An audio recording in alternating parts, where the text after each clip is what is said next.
Good morning. It is April, and that means it's my niece Haley's birthday this month. If you've been watching my channel for a while, you probably have seen a couple cake videos of the last couple years. I've been making cakes for my niece's birthdays. And a couple years ago, I made a Stranger Things cake for her. Last year, I just made a pink candy cake. And this year it's going to be her 16th birthday, so I asked Holly to maybe she should pay a professional to do her 16th birthday cake justice. I just wasn't feeling any ideas this year. I didn't really have any ideas. So Haley's like, sure, Holly's like, yes, she will pay someone to make her a cake for her 16th birthday. Well, when Haley found out I wasn't making her a cake, she was kind of upset and said, please make me one. And so she's actually going to have two parties. She's having a party tomorrow just for her girlfriends, 3 or 4 of her close friends at an axe throwing place. And she asked if I would make a cake for that party, and I said sure, why not, as long as you don't expect too much. So she right now is obsessed with Attack on Titan. If you're not familiar with that, it is a Japanese anime cartoon series. It's a bunch of, like, I don't know, high schoolers or college age kids who fight monsters in the woods. And so I googled it trying to get some cake ideas, and I couldn't come up with anything that I really liked. So I went on Etsy and found this woman who hand paints themed birthday candles. And so it has a little woodsy scene, and this is one of the characters, Levi, and then I don't know, this troll gremlin guy must be one of the Titans. And so I ordered those. They came in, and so I'm like, okay, that has like a woodsy scene. And so I'm going to make a 2-layered round cake with trees surrounding the base, and then the top I'm going to decorate with fondant leaves. I'm going to sprinkle some of this edible grass. I'm going to decorate the edge with this gold to kind of like maybe be like dirt.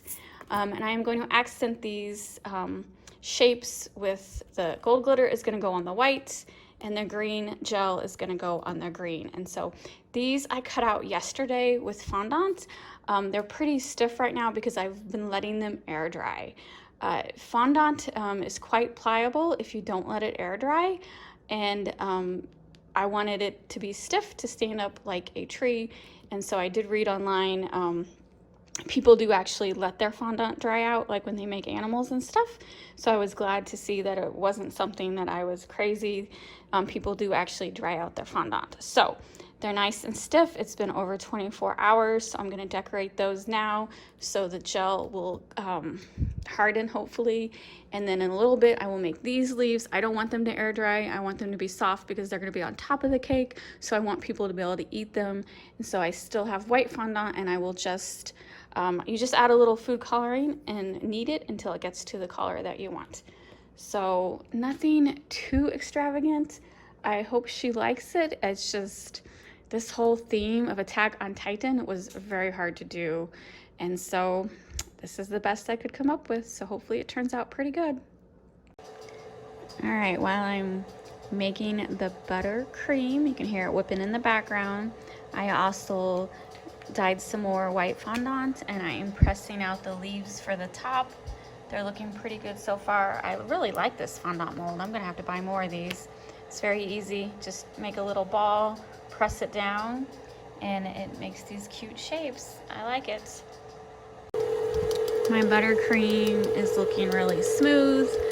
I'm just leaving it white. I'm not dyeing it. I just don't want too much green icing. So the base of the cake is going to be white icing, and then the green fondant is going to decorate it in just pieces. I'm not completely covering it with fondant.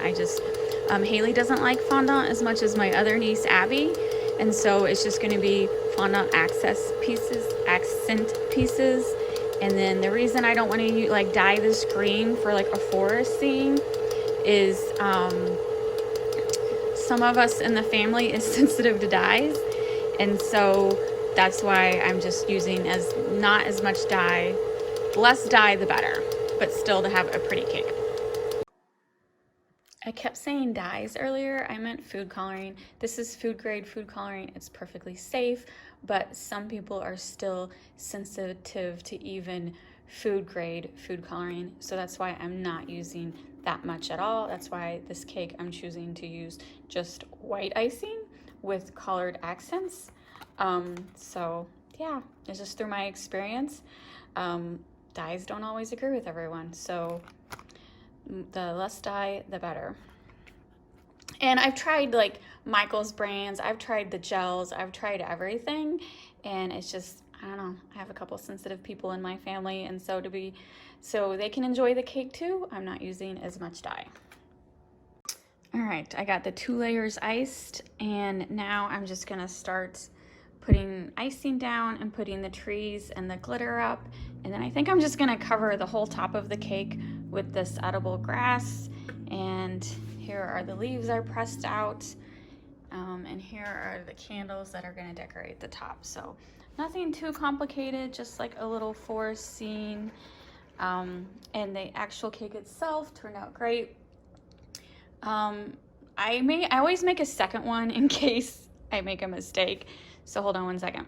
So this is the second one. I'm not gonna ice it until I'm done. So as you can see, it's like red on top. So I have a separate video on how to make a poke cake, but it's very simple. You just take your box of Jell-O mix, 1 cup of hot water, melt the Jell-O mix, poke holes in your cake, and just pour the liquid Jell-O mix on the cake, and then refrigerate it for a couple hours. Pretty simple. It makes a great cake. And then I did the 2 layers. And so anyway, this is what the cake looked like before I iced it. And so nothing went wrong this time, but sometimes like when you take the cakes out of the pan, they stick and stuff. This time nothing went wrong, and so now I just have an extra cake that will make my husband very happy. But yeah, if you like strawberry flavoring and strawberry Jell-O, I highly recommend just add the little bit of Jell-O just to give that cake a little extra kick. And you can do any flavor you like, but my niece Haley loves strawberry, so we did the strawberry Jell-O mix. All right, back to decorating the cake. All right, slight change of plans. Originally, I was gonna sprinkle this grass on top, but now I've decided it's too much of a different shade of green, and I really like this crystal sprinkles, these gold sprinkles. So I'm gonna sprinkle the gold on top and lay the leaves down. So yeah, I just think this green is too much of a different green. I'm really happy with how the fondant trees are staying up. And all right, let's sprinkle it to death.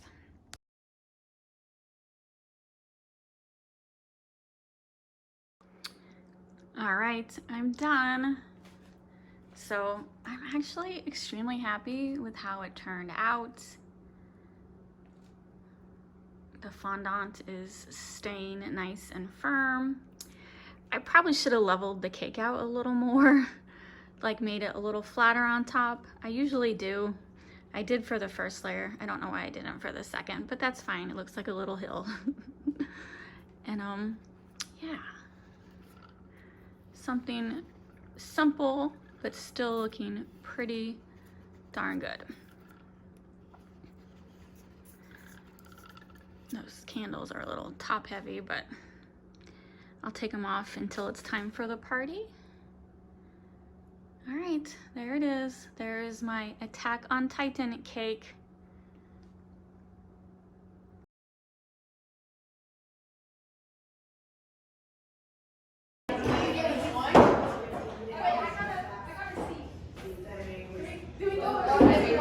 Oh my God. I really think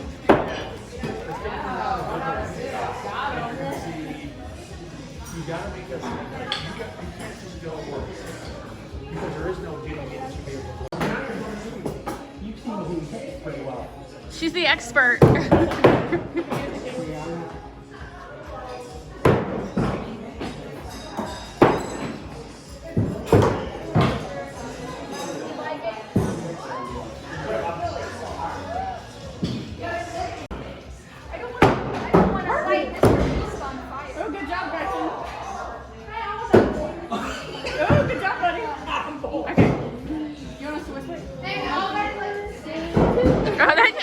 She's like, no happy birthday for me.